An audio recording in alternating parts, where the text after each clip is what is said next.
contrast that to Warnersville, where's Warnersville located? Pretty much so in the middle of nowhere, so Okay, all right. Now, was that, because now you work at Warnersville, I don't think you said that, you're at Warnersville now? Correct. All right.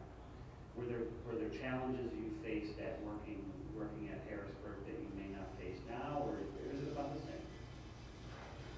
I would say there are differences, but the overall challenges are the same. The reality is, now Warnersville, we currently, between the two buildings, and we actually have residents in 3 right now, because we're transferring residents from the one building over to the other building. But currently we have the regular community correction center operating, and we have the violent offender program operating. Between those two buildings, we have approximately 300 residents. When the third building opens up and is at full capacity, we'll be looking at approximately 500 plus inmates or residents on site. Okay. So when you're at Harrisburg, you have, the violent offender program is not at Harrisburg? Not at that time. You have a sex offender program going on? Yes, sir. All right. What was the makeup at Harrisburg? Was it similar to what Connie described at Warnersville, having about 2 or 3 CCC monitors to about 130 residents? Yeah, so the population in Harrisburg at that time was between 120 and 140 residents. There were normally 3 monitors on duty at any given time. Okay.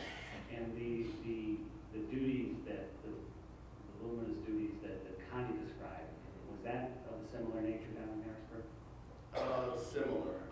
The duties have increased. I found more responsibility or more duties at Warnersville than existed at Harrisburg.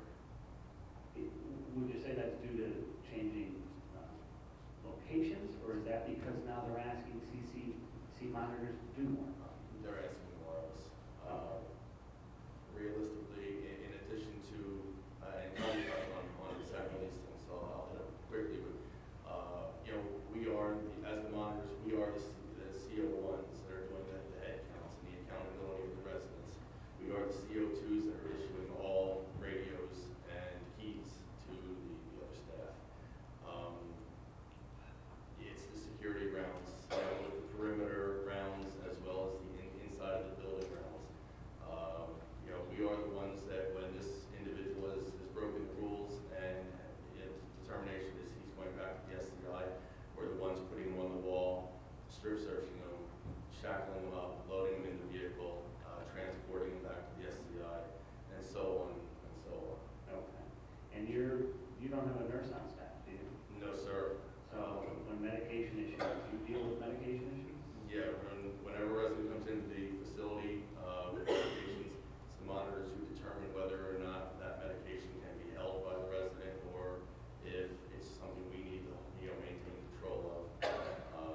So we're determining whether it's a controlled substance or a psychotropic medication. We secure it. We're the ones calling Medline. And although we don't quote unquote dispense the medications, we're responsible for signing off that we witnessed the resident take his medications in compliance with the prescription label, maintaining a count of medications and so forth. Okay. But technically they say you're not dispensing. That is correct. They're witnessing them self-medicating. Okay. Now, you go from Harrisburg, you go to Warnersville, and you talk about 3. When you say the CCC at Warnersville, there's actually 3 separate buildings now? That is correct. All right. And do you work in the same building as Connie?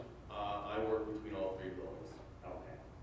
And what difference between the 3? Describe if there's any difference between the 3. You talked about, for example, you talked about the violent offender program. Yes. Okay, Building 27, where Connie works, is your standard CCC, primarily pre-release center. There are some parolees that are in that center. Average stay in that building can range from anywhere from 3 months to a year and 9 months. We just had a resident leave after that period of time. There's another one who was also coming up on that year and 9 months mark. So we see the residents in that building sometimes for a much longer period of time, usually because of their pre-release status. Violent offender program, usually 3 to 6. Well, let's go back. You talked about a year and 9 months. Yes,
The designation for inmates of level 1 to level 5, are you familiar with that? Yes, sir.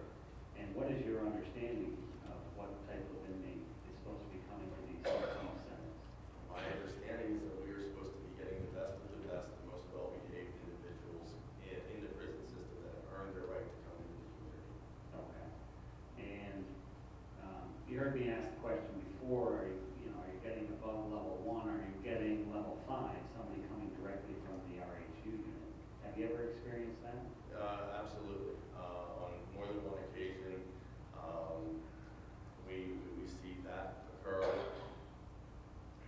One in particular, I received an individual when I was at Harrisburg Community Corrections, came right out of the RHU, right to us, and he lasted for, I believe, less than a week, certainly less than 2 weeks, before he was chasing down another resident in the front parking lot, and intervened. He was a parolee. The parole agents happened to have been there. They made a phone call, and approximately a half a dozen parole agents took this guy down, and he went right back to jail. Okay.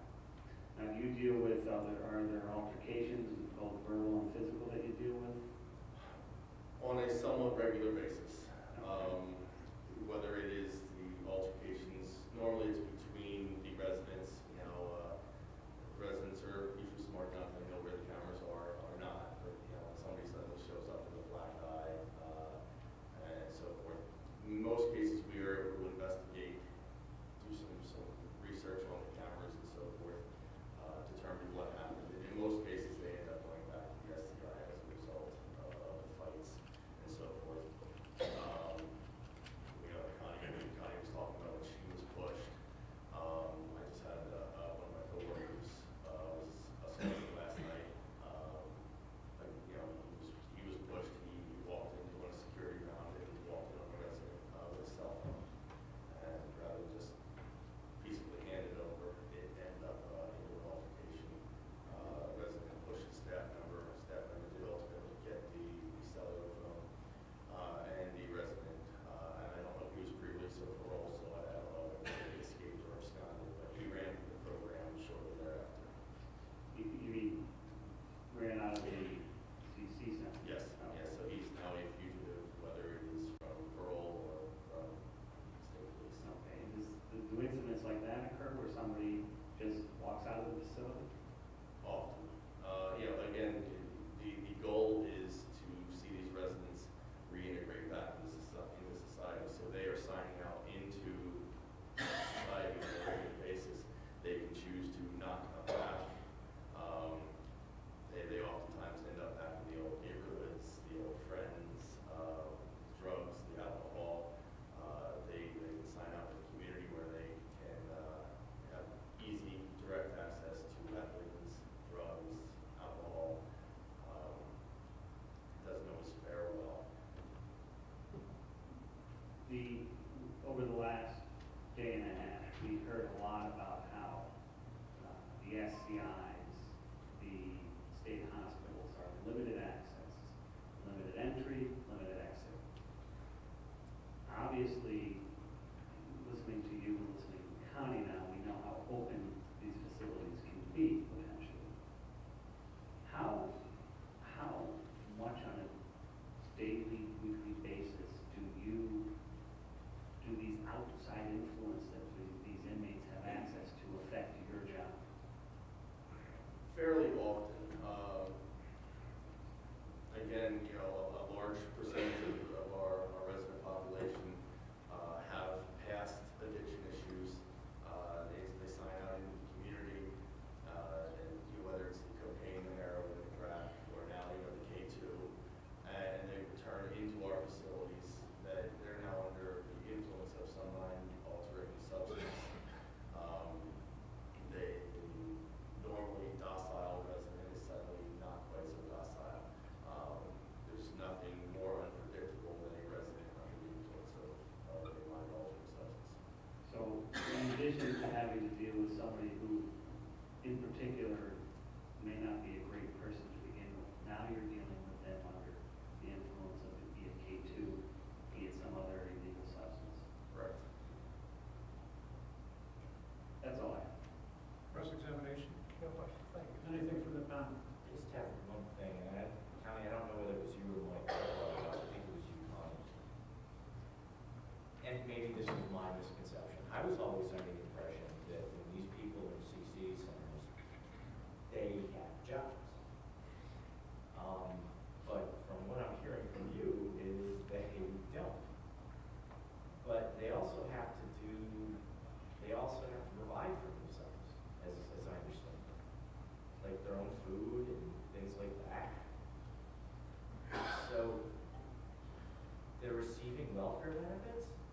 That is correct. The day after they leave prison, the day after we take them to the welfare office, and they get food stamps. Sort of like idle pay.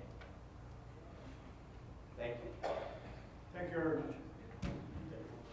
Are there any other testimony, witnesses, presentations from the association? No, we rest for today. Okay, we will adjourn today's hearing. We'll reconvene at Wednesday, the 27th, 9:30 in the morning.